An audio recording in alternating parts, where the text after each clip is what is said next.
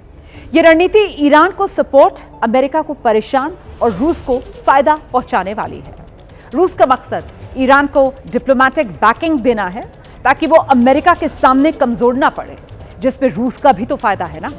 रूस straight of Hormuz पर Iran का कंट्रोल बनाए रखना चाहता है ताकि ग्लोबल तेल की कीमतें ऊंची बनी रहें, जिससे रूस को आर्थिक फायदा मिलता रहे। मध्यस्थता का ऑफर देकर रूस ट्रंप प्रशासन के साथ बेहतर बातचीत की स्थिति बना रहा है ताकि मौका आने पर इसका फायदा यूक्रेन समझौते को लेकर उठाया जा सके। रूस खुद को मिडिल ईस्ट का बड़ा खिलाड़ी दिखाना चाहता है, जिसके लिए वो ईरान और चीन को साथ लेकर एंटी अमेरिकी ब्लॉक को मजबूती देना चाहता है। रूस मध्यस्थ बनकर खुद को शांति दूत के तौर पर प्रचारित भी करना चाहता है। यूक्रेन से युद्ध की वजह से बनी अपनी ग्लोबल छवि को रूस सुधारना चाहता है। यानी अगर रूस ईरान और अमेरिका के बीच मध्यस्थ बनता है तो फिर ये रूस और ईरान दोनों के लिए विन विन सिचुएशन हो सकती है। और इस बीच आगे बढ़ेंगे, बात ईरान और अमेरिका में चल रहे डेडलॉक की करेंगे। ईरान ने अमेरिका को शांति और युद्ध खत्म करने का एक नया प्रपोजल भेज दिया है, लेकिन आशंका इस बात की है ट्रंप इसे मंजूरी नहीं देने वाले। असल में ईरान ने अपने 3 सूत्रीय प्रस्ताव को चरणबद्ध तरीके से लागू करने को कहा है। पहले फेज में ईरान स्ट्रेट ऑफ हॉर्मुज खोलेगा और अमेरिका ब्लॉकेड हटा देगा।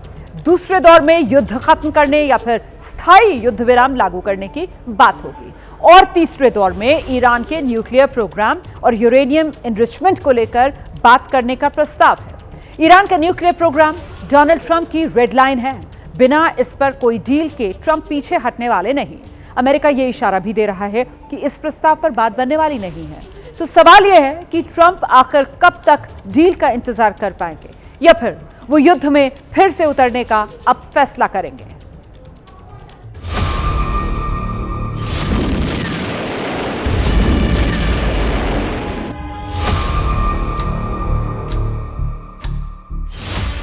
ईरान ने बड़े करीने से सजाकर अमेरिका को पाकिस्तान के हाथों जो प्रस्ताव भेजा है, उसने डोनाल्ड ट्रंप को बेचैन कर दिया है।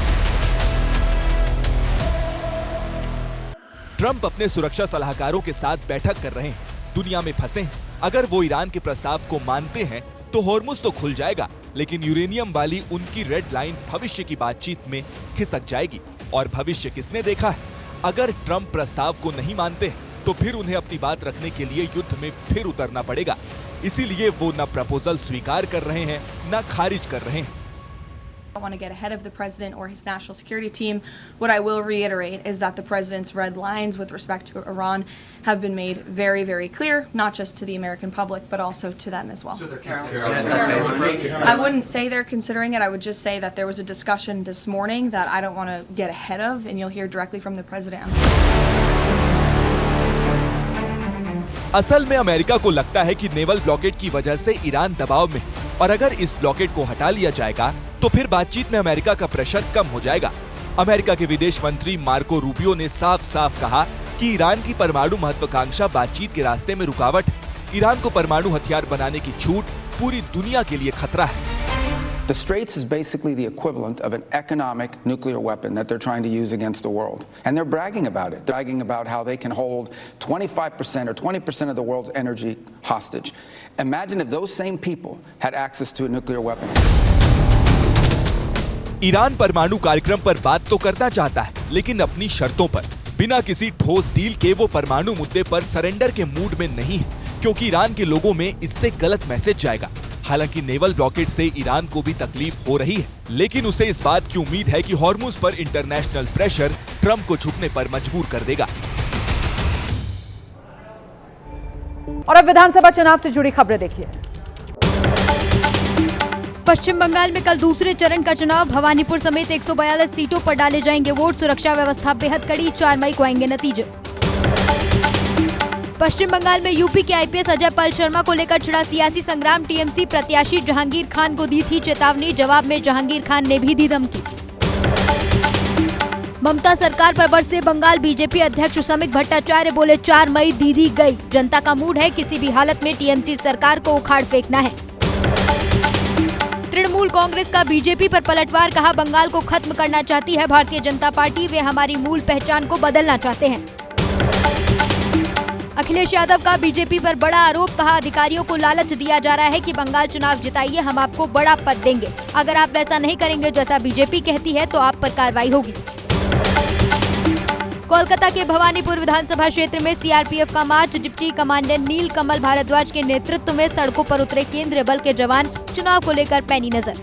और अब देखिए सियासी खबरें। सिक्किम के स्वर्ण जयंती समारोह में शामिल हुए पीएम मोदी। 4000 करोड़ की परियोजनाओं की दी सौगात। बच्चों के साथ खेला फुटबॉल। बोले युवा दोस्तों के साथ खेलकर मिली खुशी। गुजरात के सोमनाथ मंदिर पहुंचे केंद्रीय गृह मंत्री अमित शाह। पूरे विधि विधान के साथ की भोलेनाथ की विशेष पूजा, लिया आशीर्वाद। गुजरात निकाय चुनाव में बीजेपी ने बारीबाजी। जश्न में डूबे पार्टी कार्यकर्ता। महानगर पालिका और नगर पालिका में बीजेपी का दबदबा। तालुका पंचायत में भी बल्ले बल्ले। जस्टिस स्वर्ण कांता के खिलाफ आम आदमी पार्टी का सत्याग्रह। राजघाट पहुंचे अरविंद केजरीवाल और मनीष सिसोदिया। बापू को किया नमन। दिल्ली में मुख्यमंत्री रेखा गुप्ता के नेतृत्व में विपक्ष के खिलाफ बीजेपी विधायकों का मार्च। महिला आरक्षण बिल गिरने का जताया विरोध। श्रीनगर में पीडीपी नेता इल्तिजा मुफ्ती ने उर्दू भाषा के संरक्षण की मांग को लेकर किया प्रदर्शन। राजस्व रिकॉर्ड से उर्दू को अनिवार्य भाषा के तौर पर हटाने के फैसले का किया विरोध। जनहित में मुझे इजाजत दीजिए।